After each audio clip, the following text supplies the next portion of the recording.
The entire private dining room held its breath. Luciano Vescari, the most feared crime boss in New York, had just torn apart the shy waitress Samira for a mistake that was barely even her fault. He thought she was clumsy. He thought she was nobody. He was wrong. Instead of shrinking into the floor, Samira waited until his father walked into the room. Then she leaned close to the old man's ear and whispered 4 words in Sicilian that no living person on earth should have known. Gianfranco Bellucci's hands began to shake. The room went completely still. The most powerful crime patriarch on the East Coast stared at the young waitress like he had seen a ghost rise up from a grave he personally dug. Because that was exactly what had happened. She was not just a waitress. She was a secret he thought had died 8 years ago. And she was the only person in the city who could save his son's life. The kitchen of Eclat, Manhattan's most quietly expensive restaurant, smelled of seared butter, fresh herbs, and pure, concentrated stress. Move, move, move. If those glasses have a single fingerprint on them, I will make sure you never work in this borough again. Dominic, the floor manager, was a small man who handled pressure by turning it into noise. He moved through the kitchen like a spinning top, his pressed collar already damp at the edges, his eyes jumping between the clock on the wall and the front entrance. It was 7:48 in the evening. They had 12 minutes. Samira straightened her apron and kept her eyes on the tray in front of her. She had learned to do that, to find something close and small to look at when the room got loud. She was 23 years old and she had spent 8 of those years becoming the kind of person nobody remembered seeing. Her natural hair was pulled into a tight low bun that sat flat against the back of her head. Her uniform was pressed and plain. Her face was still. She had practiced that stillness the way other people practice smiling. Lark. Dominic snapped his fingers once, sharp as a crack. She looked up. Yes, sir. Private room. You are on water and clearing only. You do not pour wine.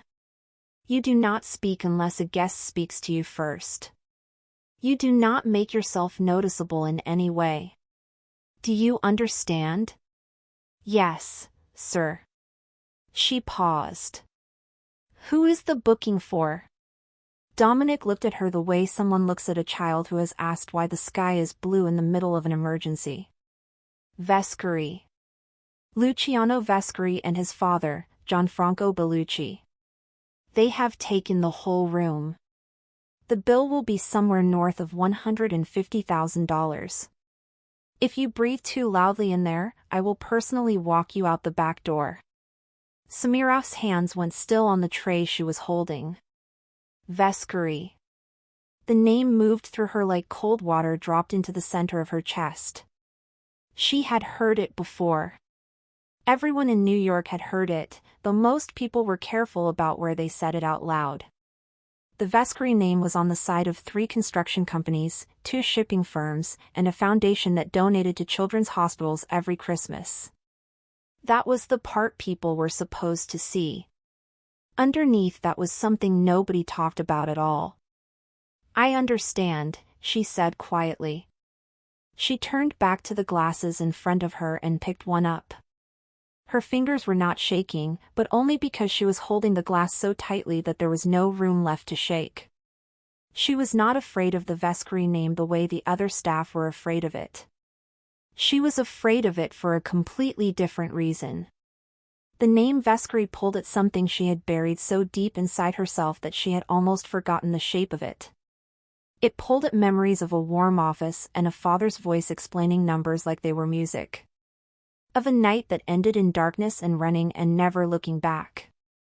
Of 8 years spent becoming a person with no past at all. She set the glass down carefully. She told herself what she always told herself on hard nights. Keep your head down. You are nobody. You are just Samira, the waitress. And tonight is just another night. She almost believed it. Her real name was not Samira Lark. That was the first thing she had learned about surviving. Names were easy to change. They were just sounds people used to call you. What was harder to change was everything else. The way you held your shoulders. The way your eyes moved when someone said something that mattered. The small, fast reactions that happened before your brain could stop them. Those were the things that got people caught. Samira had spent 8 years training every one of those reactions out of herself, one careful day at a time. She lived in a one-bedroom apartment in Flatbush, Brooklyn. The walls were white. The furniture was simple and mostly second-hand. There were no photographs anywhere in the apartment. Not one. She had learned early that photographs were a kind of evidence, and she was a person who could not afford evidence. She paid her rent on time. She kept to herself. Her neighbors knew her as quiet and polite and completely forgettable, which was exactly what she needed them to think. She had worked at a claw for 2 years and 3 months. Before that, she had worked at a diner in the Bronx for 14 months. Before that, a hotel restaurant in Jersey City for almost a year. She never stayed anywhere long enough to become a story. She arrived, she worked hard without standing out, and then she moved on before anyone started asking the kinds of questions that didn't have safe answers. At a claw she was known as a good worker. Reliable. Quiet. She never called in sick. She never complained about difficult tables. She never gave anyone a reason to look at her twice, which was the whole point. She had built this version of herself the way someone builds a wall, one brick at a time, testing each one before she put the next one down. The name on her documents was solid. She had made sure of that years ago, when she was still young and terrified and running on nothing but the instructions her father had pressed into her hands on a night she tried every day not to think about. The social security number was clean. The address history was believable. If anyone looked, they would find a quiet young woman with a normal, unremarkable past. That was the design. She had been careful. She had been so careful. And then Dominic had said the name. She had not let her face move. She was proud of that. But her body had known before her mind fully caught up. Her fingers had gone still. Her next breath had come in just slightly too slow. For exactly 2 seconds, something old and sharp had pushed up through the surface of everything she had built, and she had seen it: a lit office window, her father's handwriting on a whiteboard, the sound of shoes on a floor that did not belong to anyone she loved. Then she had pushed it back down. Hard. The way you push a lid onto something that is trying to boil over. She tightened the knot of her apron. She picked up the tray. She had survived worse nights than this. She had survived the worst night imaginable. This was just a booking. Just a name. Just another table to clear. She walked toward the private room and told herself she believed that. She heard them before she saw them. It was not a loud entrance. That was the thing about men like Luciano Vescari. They did not need noise. The change moved through the restaurant the way a cold front moves through open air. One moment everything was normal. The next, every person in the building was breathing differently. The front staff stopped mid-sentence. A busboy near the entrance set down his tray with unusual care, as if sudden movement might draw attention he did not want. Dominic appeared from nowhere, his back straight, his face arranged into the particular expression of a man who was trying very hard to look calm and failing in a way only people who knew him could detect. Luciano Vescari came through the door first. He was broad across the shoulders in a way that his dark suit did nothing to hide. He was not tall in an obvious way, but he took up space like a man who had never once had to ask for it. His dark brown hair was slicked back and neat. His jaw was square and set. He moved slowly, not because he was unsure of anything, but because slow was a choice that powerful men made to remind rooms that they were not in a hurry for anyone. His deep-set eyes moved across the restaurant the way a person scans a document they have already decided is not going to surprise them. Behind him, leaning slightly on the arm of a heavy-set security guard, came Gianfranco Bellucci. He was shorter than his son and thicker through the middle, with silver-gray hair combed flat and a face that had been weathered by decades into something that looked like stone-wearing skin. He moved carefully, but his pale gray-green eyes did not move carefully at all. They moved over everything. The staff. The tables. The exits. The walls. He catalogued the room the way someone catalogs a place they already own. Samirov was standing near the service corridor when Dominic appeared at her elbow and spoke in a low, tight voice. The server originally assigned to the private room had a visible tremor in his hands. He had been reassigned to the kitchen. She was going in instead. She had 60 seconds to get her tray and get in position. She nodded once and walked. She entered the private room from the side door and took her place near the far wall without making a sound. Luciano was already seated, his attention on something his head of security was saying in a low voice beside his chair. He did not look at her. She was furniture. That was fine. Furniture did not get questioned. But Gianfranco, settling into the chair across from his son with the slow deliberateness of a man whose knees had opinions, looked up. His pale eyes found her immediately, as if they had been looking for her before she even walked in. He did not say anything. He just looked. And in that look was something Samirov could not name. Not threat. Not recognition, exactly. Something older than both of those things. Something that felt, in a way she could not explain and did not want to examine, like guilt. She dropped her eyes to the table and did not look back. It happened in less than a second. She was moving from the side table to her position near the wall, tray in hand, when the edge of the white linen tablecloth caught the base of the water glass. It was a small thing. A fraction of an inch. But small things in the wrong rooms at the wrong moments have a way of becoming very large very fast. The glass tipped. The water went over in a clean, cold sheet directly onto the front of Luciano Vescori's jacket. The room stopped. Samirov's hand shot out too late. She stood there with an empty tray and ice water dripping from Luciano's lapel onto the carpet, and every person in that room was looking at her, and not one of them made a sound. Luciano did not move immediately. He looked down at his jacket. Then he looked up at her. He did not raise his voice. That was the thing she would remember most clearly afterward. He never raised his voice once. He simply started talking. He said that he had eaten in restaurants on 4 continents and had never once had water poured on him by a member of staff.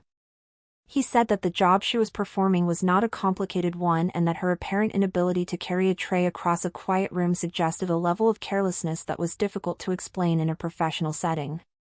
He said that he was genuinely unsure what had led the management to believe she was a suitable choice for this particular room, and that whoever had made that decision would need to think more carefully in the future. He said all of this in a calm, even voice, looking directly at her the entire time, as if she were a small problem he was patiently explaining to itself. Every word landed. Samirov stood straight and absorbed it the way she had learned to absorb things, from the outside in, letting it hit the surface without letting it reach anything underneath. She opened her mouth.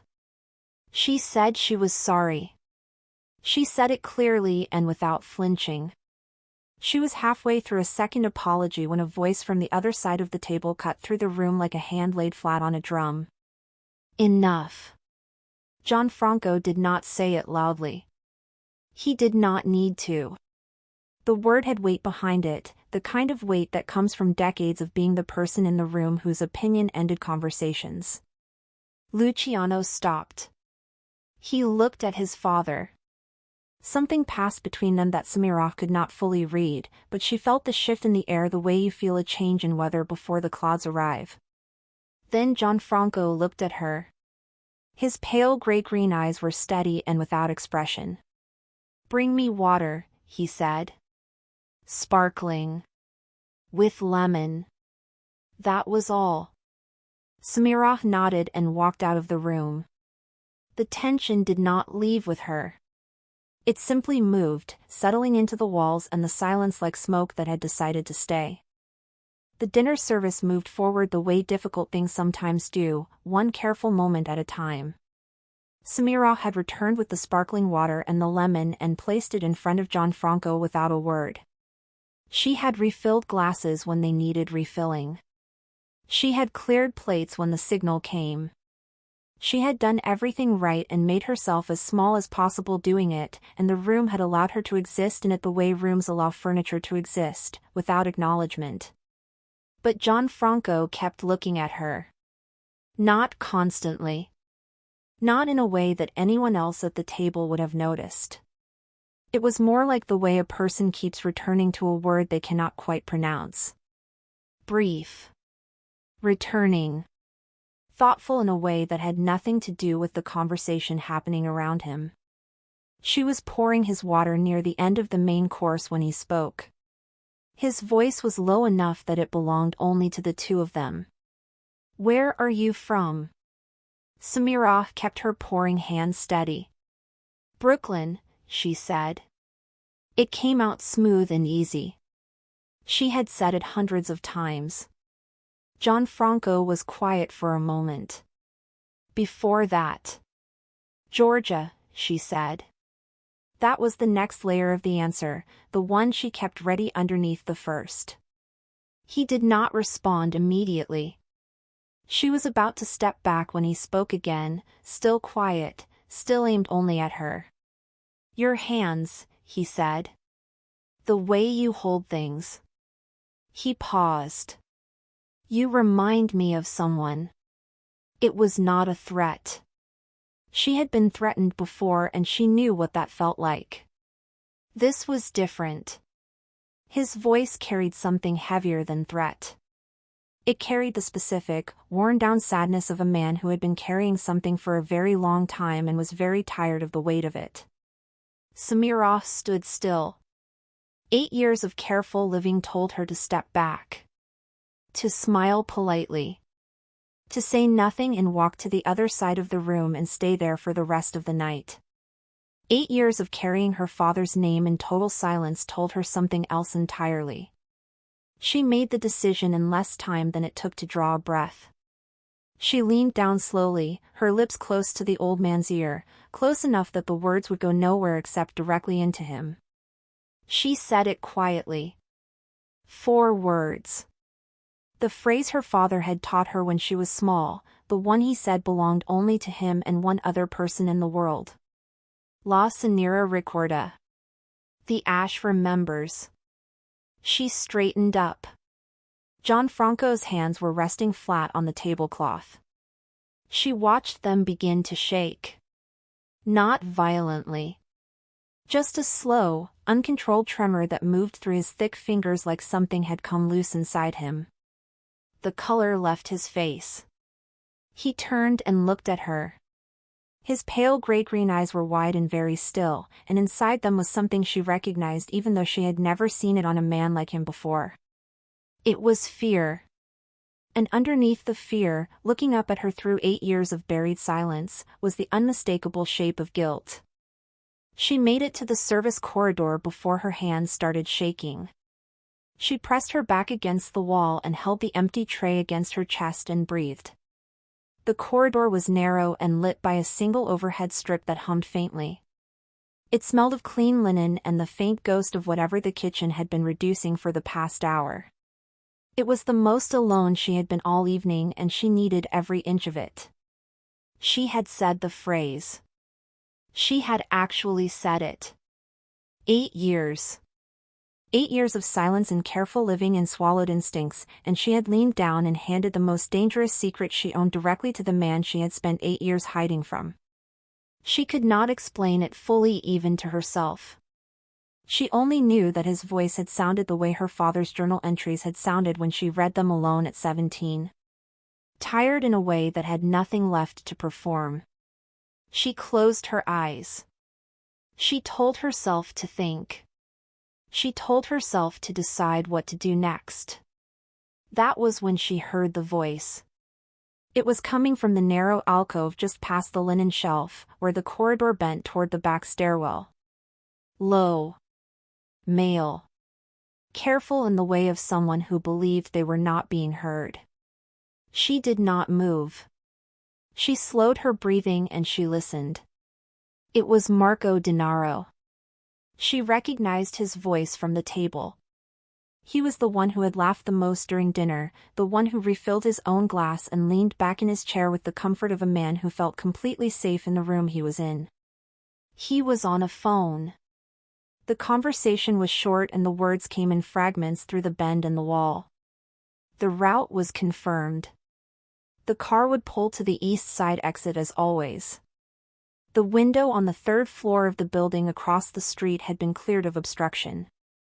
The time was fixed to within 4 minutes of Luciano's usual departure. Tonight was the night. Then the call ended. Samirov stood in the corridor and did not move for a long moment. She assembled the fragments the way her father had taught her to assemble things, starting with what was certain, moving outward to what was probable, and stopping before she reached what was only fear. What was certain was enough. Someone was going to kill Luciano Vescari the moment he stepped outside. And the man who had arranged it was sitting at his table, smiling, and waiting for the dessert course. The horror came second, after the facts had settled. Because she knew this plan. Not the specific plan, but the shape of it. The structure of it. The reason behind it. Her father had found something exactly like this 8 years ago. He had tried to stop it. And Gianfranco had had him killed before he could. Denaro was not starting something new. He was finishing something old. She stood in the corridor with that knowledge and the choice it forced on her, and she closed her eyes, and in the silence her father's voice was very clear. He had never once told her that doing the right thing was easy. He had only ever told her it was necessary. She opened her eyes.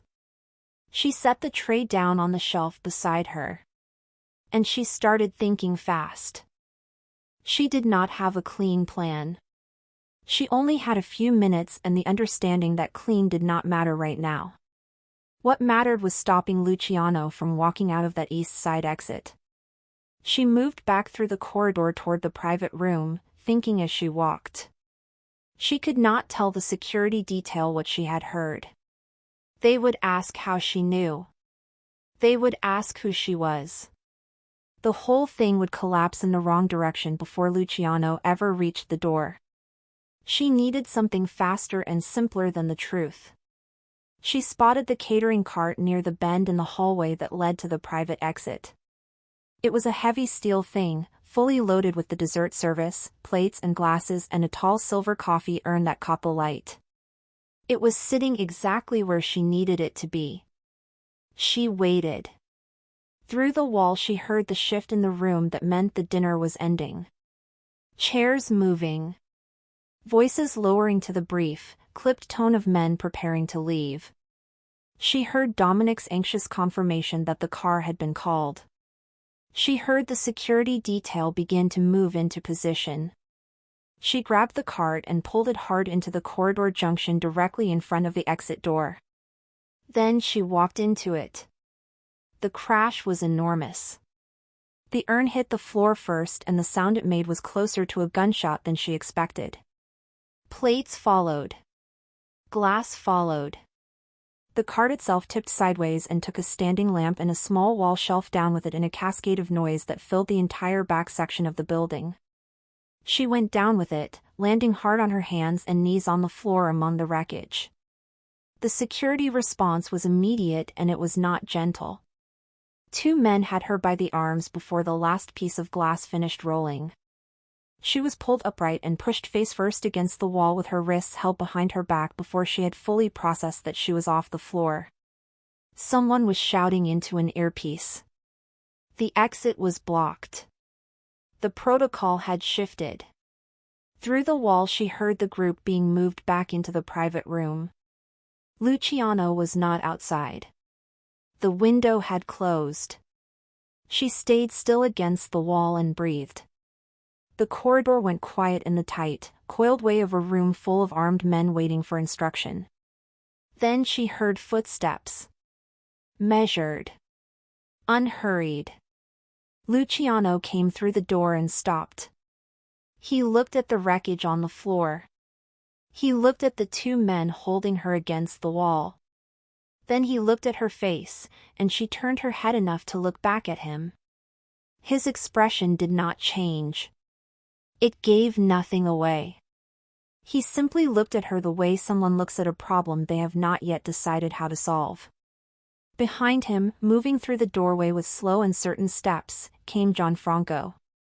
The old man's pale eyes found her immediately. And unlike his son, his expression was not unreadable at all. He had already decided something. She could see it clearly. She just did not yet know what it was. They brought her into the private room and sat her in a chair and closed the door. Luciano stood. He did not pace. He simply stood on the other side of the table and looked at her with the focused, patient expression of someone who had done this before and knew that silence was its own kind of pressure. His head of security, Raphael, placed a tablet on the table between them. On the screen was her file. What there was of it. Luciano did not look at the tablet. He already knew what was on it. The social security number belongs to a woman who died as an infant, he said. The high school in Georgia has no record of you. The address history before 5 years ago does not exist. He paused. So we are going to start again. Who are you, and who sent you? Samira sat with her hands in her lap and said nothing. You spilled water on me, Luciano continued, his voice even and almost quiet. You whispered something to my father that made him lose the color in his face. And then you destroyed half the back corridor to stop me from walking out a door. He leaned forward slightly. Those 3 things do not belong to the same person unless that person came here with a purpose. What is the purpose? Samira looked past him. Gianfranco was sitting in the chair against the far wall. He had not spoken since entering the room. He was very still, his thick hands resting on his knees, his pale eyes watching her with an expression that had moved past fear into something quieter and more resigned. She reached up to her collar. She felt Raphael shift behind her. She moved slowly and deliberately, and she pulled the thin cord out from beneath her uniform. Attached to it was a small card, worn soft at the edges from years of being carried close to skin. She unclipped it and placed it flat on the table. The handwriting on it was small and precise. A sequence of numbers and letters arranged in a pattern that would mean nothing to anyone who did not know what they were looking at. Luciano looked at it. Then he looked at her. My father's name, she said, was Dante Lark. The room changed. Luciano's expression did not shift immediately, because the name meant nothing to him. But across the room, in the chair against the wall, Gianfranco closed his eyes. Just for a moment. Just long enough to confirm everything. Samira watched his face and she told the story. She told it without rage. She had rehearsed it alone for 8 years in the dark of her Brooklyn apartment, and it had no heat left in it. Only shape. Her father had built the financial architecture that held the Bellucci network together for 20 years. Her father had discovered the deal with the European syndicate. Her father had been killed for it before he could do anything with what he knew. She had been 15 years old and hidden behind a filing cabinet, and she had heard every word. She told them that she had still walked back into that corridor tonight and stopped the cart because her father believed that a coward's kill leaves a stain that does not wash out. That a person who watches someone die when they could have acted carries that death with them forever. She was her father's daughter. She would not carry it. The room was very quiet when she finished. Gianfranco opened his eyes. He looked at her across the room, and for the first time since she had walked into a claw that evening, he looked like exactly what he was. An old man sitting inside the full weight of what he had done. The door opened hard and Raphael came through it fast. He crossed the room directly to Luciano and spoke in a low, tight voice that carried anyway because the room was so quiet. Marco Denaro had left the building 18 minutes ago. His phone was off. His car was gone. And in the last 40 minutes, someone had accessed the Bellucci network's offshore transfer system using Denaro's verified credentials and initiated a cascading sequence that was currently in the process of moving the entirety of the network's liquid assets out of every account simultaneously. Luciano did not raise his voice. He asked one question. Could they stop it? Raphael placed the laptop on the table and turned the screen around. The interface on the screen was not a standard banking portal. It was a layered cipher system, a series of interlocking sequences that had to be answered in the correct order before the transfer chain could be interrupted. There were 4 input attempts remaining before the system would interpret further entries as a breach and accelerate the dissolution automatically. Raphael said that their technical team had been looking at it for 12 minutes. They did not recognize the architecture. They did not know who had built it or how the counter-sequence was structured. Luciano looked at the screen for a long moment. Then he looked at Samira. She was already looking at the screen. She knew that architecture. She had watched it being built. She had sat beside her father at a desk covered in handwritten notes when she was 12 years old and asked him what all the numbers meant, and he had told her that every lock he built had a logic to it, and that if you understood the logic you never needed to memorize the key. She stood up. Raphael moved to block her. Luciano raised one hand and Raphael stopped. Samira walked to the table and stood in front of the laptop. She looked at the first sequence on the screen and the structure of it came back to her the way things come back that were never really forgotten, just set down somewhere and left. Step back, she said quietly. All of you. Nobody moved for a moment. Then Luciano took one step back. The others followed. She sat down and she began. She did not rush. Rushing was how people made errors in systems like this one, and errors here were permanent. She worked through the first layer using the base logic her father had always started with, the pattern that sat underneath all his other patterns like a foundation sits underneath a building. She moved to the second layer. Then the third. Luciano stood behind her and said nothing. She could feel the tension in the room the way you feel heat from something that has not yet caught fire. The fourth layer resolved. The screen shifted. A single line of text confirmed that the transfer sequence had been suspended. The accounts were frozen. The funds were held. The chain was broken. The room let out a breath that seemed to come from the walls themselves. Samira sat back from the laptop. Her hands were steady. She looked at the card still lying on the table, her father's handwriting facing up, and she did not touch it. Behind her she heard nothing from the corner where Gianfranco was standing. She did not turn around. She did not need to. She could feel the weight of his silence the way you feel the weight of something that has no name yet because it is too large to have been measured before.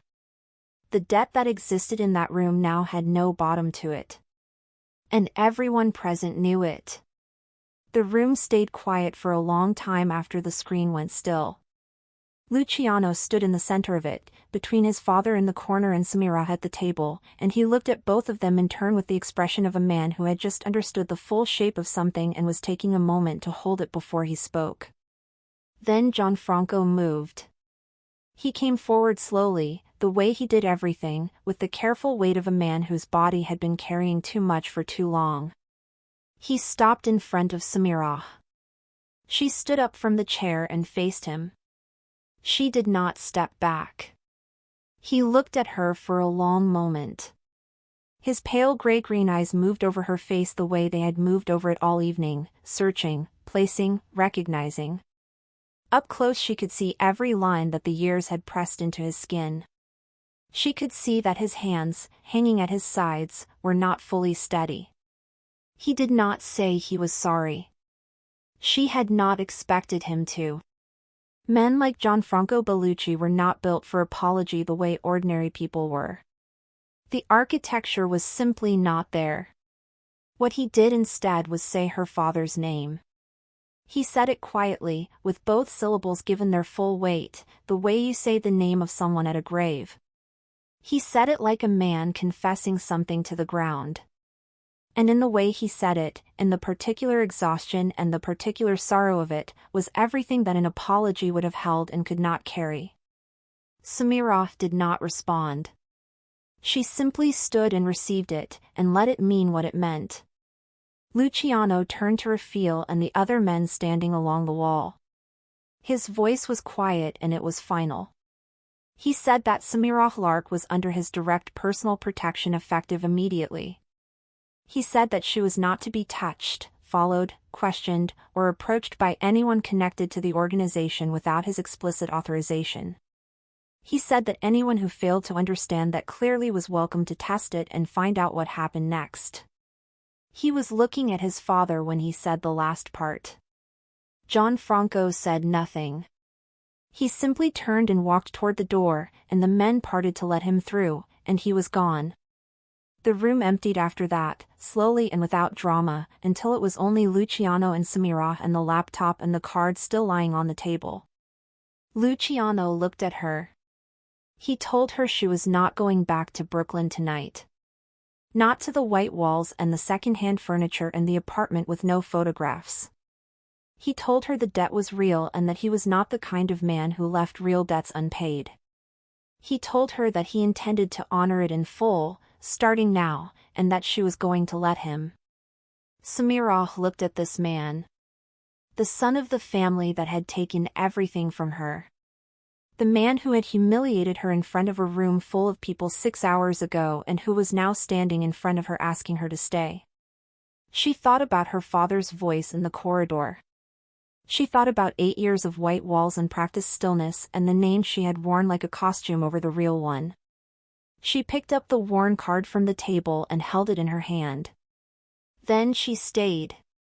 The woman who had spent 8 years perfecting the art of disappearing made the second irreversible decision of the evening, and this one she made without closing her eyes. The ash remembers. And Dante Lark's daughter was done hiding in it. And just like that, the girl who had spent 8 years becoming invisible chose to be seen. Samira never forgot where she came from. She carried her father's name, his values, and his code into the hardest room of her life, and she walked out with her head high. The lesson is simple. The things you were taught to hide are often the very things that save you. If this story moved you, hit that like button, drop a comment below, and subscribe to Arden Tells Tales. We will see you in the next one.